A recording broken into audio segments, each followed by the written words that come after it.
നമസ്കാരം. ഇന്ന് കർക്കിടക വാവാണ്. പരേതാത്മാക്കളെയൊക്കെ വേണമെങ്കിൽ ഹൈന്ദവ വിശ്വാസികൾക്ക് ഓർത്തെടുക്കാൻ പറ്റുന്ന ഒരു സുദിനമാണ്.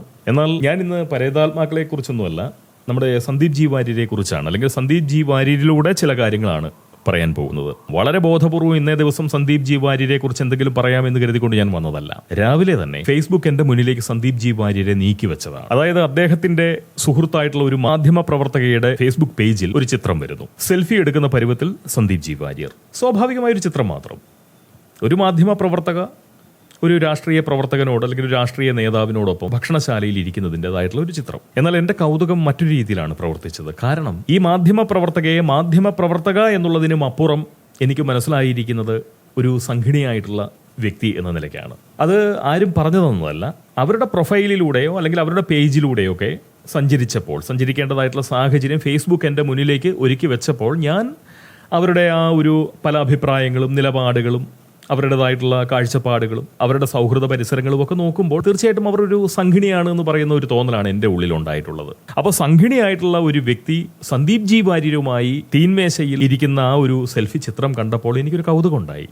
ആ കൗതുകത്തിന്റെ കാര്യം എന്ന് പറയുന്നത് ഞാനൊരു അപരിഷ്കൃതനായിട്ടുള്ള ഒരാളായതുകൊണ്ടല്ല, ഒരു സ്ത്രീയും പുരുഷനും സൗഹൃദം പങ്കിടുന്നതിലുള്ള അസ്വസ്ഥതയല്ല. അങ്ങനെയൊന്നും തെറ്റിദ്ധരിക്കരുത്. ഞാൻ അതിൽ കണ്ട ഒരു കാഴ്ച എന്ന് പറയുന്നത് സംഘിണിയായിട്ടുള്ള ഒരു വ്യക്തിക്ക് സന്ദീപ് ജി വാര്യർ എന്ന് പറയുന്ന ഒരു വ്യക്തിയോട് സൗഹൃദം പങ്കിടാം, പക്ഷേ അതിലൊരു അതിശയമുണ്ട്. കാരണം എന്താണെന്ന് വെച്ച് കഴിഞ്ഞാൽ നമുക്ക് എല്ലാ കാര്യത്തിലും ഒരു ആത്മാർത്ഥത എന്ന് പറയുന്നൊരു കാര്യമുണ്ട്.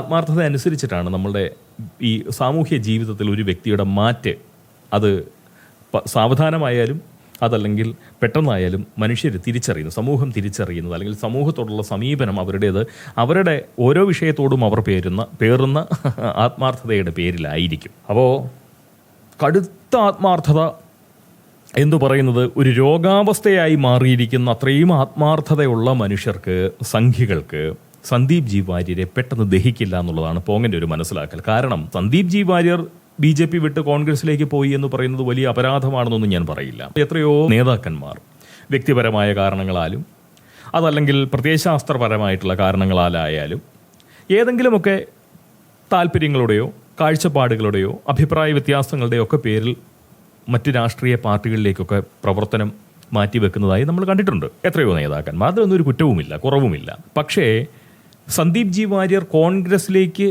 ചെന്നതിന് ശേഷം വാസ്തവം പറഞ്ഞു കഴിഞ്ഞാൽ അദ്ദേഹം കോൺഗ്രസിനെ വളർത്തുക എന്ന് പറയുന്നതിനേക്കാൾ കൂടുതൽ, അല്ലെങ്കിൽ കോൺഗ്രസിനോടുള്ള തൻ്റെ ഒരു പ്രീതി അല്ലെങ്കിൽ പ്രിയം, ആ പാർട്ടിയെക്കുറിച്ച് എന്തെങ്കിലും കനത്ത രീതിയിലുള്ള മനസ്സിലാക്കൽ നടത്തിയതിന് ശേഷം ആ പാർട്ടിയോടുള്ള സ്നേഹം ആഴത്തിൽ തൻ്റെ മനസ്സിലേക്ക് അങ്ങോട്ട് ഉരുവം കൊണ്ടുവന്നതിന് ശേഷം ഇവിടെ നിൽക്കാൻ പറ്റില്ല, എൻ്റെ കൂറ് കോൺഗ്രസിനോടാണ്, ഞാനൊരു ഗാന്ധിയനായേ പറ്റൂ എന്ന് പറയുന്ന അത്രയും അഹിംസാവാദവും ആ നിലയിലുള്ള ഒരു കോൺഗ്രസ് പറ്റുമൊക്കെ ഉള്ളിലുണ്ടായതിനു ശേഷം മറുകണ്ഠം ചാടിയ ഒരാളാണെന്നുണ്ടെങ്കിൽ അതായിരിക്കും അദ്ദേഹത്തിൻ്റെ നാവിലൂടെ വരുന്നത്. പക്ഷേ ദൗർഭാഗ്യവശാൽ ഇദ്ദേഹത്തിൻ്റെ ഒരു പ്രകടനം നോക്കുമ്പോൾ കാണുന്നത് കോൺഗ്രസ് പാളയത്തിൽ നിന്ന് സംഘ്യപാളയത്തിലേക്ക് നോക്കി ഇങ്ങനെ നിർത്താതെ കുരച്ചുകൊണ്ടിരിക്കുക, പകബുദ്ധിയോടുകൂടി കുരച്ചുകൊണ്ടിരിക്കുകയാണ് സന്ദീപ് ജി വാര്യർ.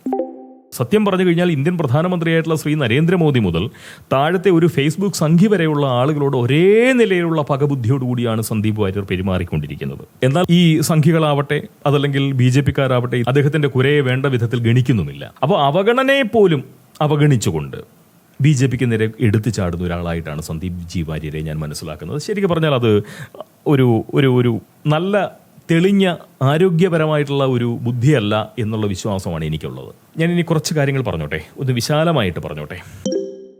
ഈ മാധ്യമ പ്രവർത്തക ഇന്നലെയാണ് സന്ദീപ് ജി വാര്യരുമായിട്ടുള്ള ചിത്രം പങ്കിടുന്നത്. അതിന് ഒരു നിമിഷം, സന്ദീപ് ജി വാര്യരുമായുള്ള ആ ചിത്രം വരുന്നതിന് 3 ദിവസം മുന്നേ അവർ കുറിച്ചിരിക്കുന്ന ഒരു കുറിപ്പ് പോകണമെന്ന് വായിക്കാം. മാറ്റമില്ലാത്തത് മാറ്റത്തിന് മാത്രമാണ് എന്നാണല്ലോ. ചില കടുംപിടുത്തങ്ങൾ ജീവിതത്തിൽ ഇന്നോളം പുലർത്തിയിരുന്നു. അത് നിലപാടുകൾ എന്ന പേരിൽ പലപ്പോഴും ഞാൻ തന്നെ ചിന്തിക്കുകയും ചെയ്തിട്ടുണ്ട്. എടുത്ത പുലർത്തിയിരുന്ന ചില വിശ്വാസ പ്രമാണങ്ങൾ, പുലർത്തിയിരുന്ന ചില, അങ്ങനെ ആയിരിക്കും ഉദ്ദേശിക്കുന്നത്. അവർ ഒരു കോമയൊന്നും വരാത്തത് കൊണ്ടാണ് എനിക്ക് ഈ പിടികിട്ടാത്തത്. പുലർത്തിയിരുന്ന ചില വിശ്വാസ പ്രമാണങ്ങൾ തിരുത്താൻ സമയമായിരിക്കുന്നു. ഇനി തിരുത്തിയില്ലെങ്കിൽ അതൊരു ബലഹീനതയായി തെറ്റിദ്ധരിക്കപ്പെട്ടു പോയേക്കാം. എന്നെ എനിക്ക് അടയാളപ്പെടുത്താനാകാത്ത വിധത്തിൽ നിലതെറ്റി വീണിടത്ത് തുടരാൻ ഒരിക്കലും ഞാൻ ആഗ്രഹിച്ചിട്ടില്ല. എല്ലാം പുല്ലുപോലെ വലിച്ചെറിഞ്ഞ് ജീവന് വേണ്ടി പടവെട്ടിയതിലും വലിയൊരു വിപ്ലവം ഇനി ഉണ്ടാകാനുമില്ല.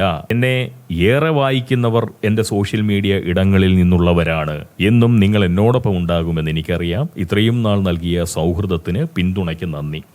ഇങ്ങനെ ഒരു കുറിപ്പ് അവരിട്ടിരിക്കുന്നു 3 ദിവസം മുന്നേ. അതിന് 168 പ്രതികരണങ്ങളാണ് ലഭിച്ചിട്ടുള്ളത്. 22 പേർ അതിൽ അഭിപ്രായവും പറഞ്ഞിട്ടുണ്ട്. 4 ദിവസം മുന്നേ തന്നെ സ്നേഹിക്കുകയില്ല ഞാൻ നോവും ആത്മാവിനെ സ്നേഹിച്ചിടാത്തൊരു തത്വശാസ്ത്രത്തെയും എന്ന് പറയുന്ന ഒരു കുറിപ്പോടുകൂടി അവരുടെ കുടചൂടിയ പടവും അവർ ഇട്ടിട്ടുണ്ട്. അതിന് 86 ലൈക്കും കിട്ടിയിട്ടുണ്ട്. ഞാൻ പറയുന്നത് 3 ദിവസം മുന്നേ ഈ മാറ്റമില്ലാത്തത് മാറ്റത്തിന് മാത്രമാണ് എന്നാണല്ലോ എന്ന് പറഞ്ഞുകൊണ്ട് അവരൊരു മാറ്റത്തെ സൂചിപ്പിക്കുന്നുണ്ട്. ആ മാറ്റം എന്ത് തരം മാറ്റമാണ്? മനോഭാവത്തിലുള്ള മാറ്റമാണോ, അതല്ലെങ്കിൽ അദ്ദേഹത്തിൻ്റെ മറ്റെന്തെങ്കിലും നിലപാടുകളിലുള്ള മാറ്റമാണോ, ഏത് തരം മാറ്റമാണ് എന്നുള്ളത് കൃത്യമായിട്ട് എനിക്കറിയില്ല. കാരണം ഞാൻ അവരെ നിരന്തരം പിന്തുടരുന്ന ഒരാളല്ലാത്തത് കൊണ്ട് എനിക്കറിയില്ല.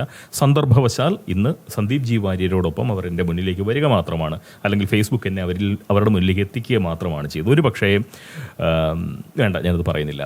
അപ്പോൾ അത് കഴിഞ്ഞിട്ട് അവർക്ക് ലഭിച്ചിട്ടില്ല. ഞാൻ പറഞ്ഞത് അവർക്ക് ലഭിച്ചിരുന്ന ലൈക്കും കമൻറ്റുകളും അതിനുശേഷം അവർക്ക് ലഭിച്ചുകൊണ്ടിരിക്കുന്ന സന്ദീപ് ജി വാര്യരുടെ സാന്നിധ്യത്തിന് ശേഷം അവർക്ക് ലഭിച്ചുകൊണ്ടിരിക്കുന്ന സ്വീകാര്യത എന്ന് പറയുന്നത് 429, പിന്നെ മറ്റൊരു കുറിപ്പിന് 337, ഇങ്ങനെയൊക്കെയാണ്. എന്തായാലും ഒരു ചെറിയ വിമർശനം, അതല്ലെങ്കിൽ അവരെ വിമർശന ബുദ്ധിയോടുകൂടി പല സംഖ്യകളും സമീപിച്ചതിൻ്റെ പ്രതികരണമായിട്ട് അവർ കൊടുത്തിരിക്കുന്ന കുറിപ്പിൽ ഒരു പ്രത്യേക കാര്യം, അതാണ് എന്നെ പ്രധാനമായും ഇത് സംസാരിപ്പിക്കണമെന്ന് ഞാൻ വിചാരിക്കുന്നത്. ഈ സംസാരത്തിന് എന്നെ പ്രേരിപ്പിച്ചത് അവരുടെ ആ പ്രതികരണമാണ്. അതെന്തായിട്ടിരിക്കുന്നതെന്ന് വെച്ചാൽ അവരുടെ പ്രതികരണം, ഈ സംഘി വിമർശനത്തോടുള്ള അവരുടെ പ്രതികരണം ഇങ്ങനെയാണ്. കഴിഞ്ഞ 20 വർഷമായി മാധ്യമ പ്രവർത്തകയാണ്. BJP അംഗമോ പ്രവർത്തകയോ ഭാരവാഹിയോ അല്ലാതാനും.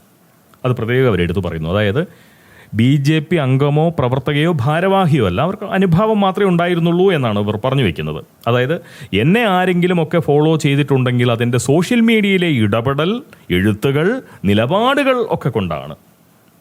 അവർക്ക് അക്കാര്യത്തിൽ നല്ലൊരു ആത്മവിശ്വാസവുമുണ്ട്.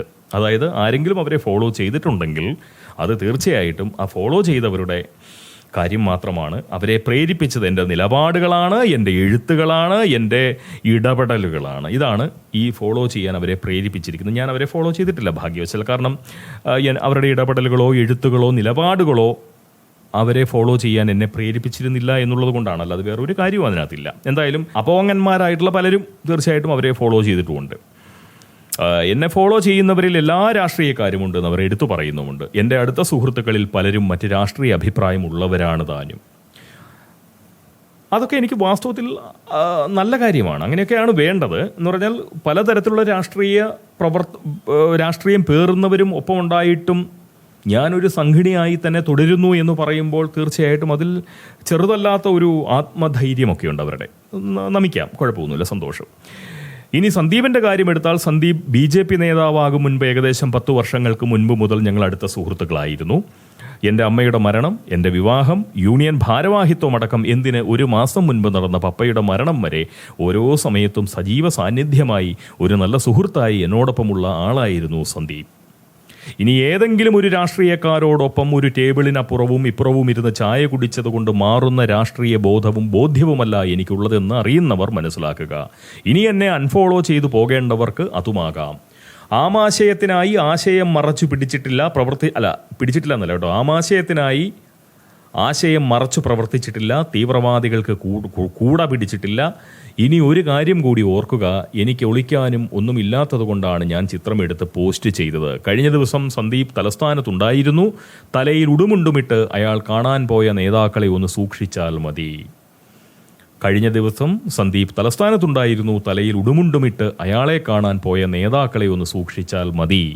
പുതുക്രിസ്ത്യാനി വേദപുസ്തകം കണ്ട പോലെ എന്നെ സുവിശേഷം പഠിപ്പിക്കാൻ ആരും വരേണ്ടതുമില്ല എന്ന് പറയുന്ന വളരെ ആത്മവിശ്വാസത്തോടെയും ധിക്കാരപരമെന്ന് കാണാവുന്നതുമായിട്ടുള്ള ഒരു പ്രസ്താവനയോടുകൂടിയാണ് അവർ ആ കുറിപ്പ് അവസാനിപ്പിച്ചിരിക്കുന്നത്. ഞാൻ അതിൽ കണ്ട ഒരു സൂചന ഇതാണ്: തലയിൽ ഉടുമുണ്ടുമിട്ട് അയാളെ കാണാൻ പോയ നേതാക്കളെ ഒന്ന് സൂക്ഷിച്ചാൽ മതിയെന്ന്. ഇത് സംഘികളോടായിട്ടാണ് പറഞ്ഞിരിക്കുന്നത്.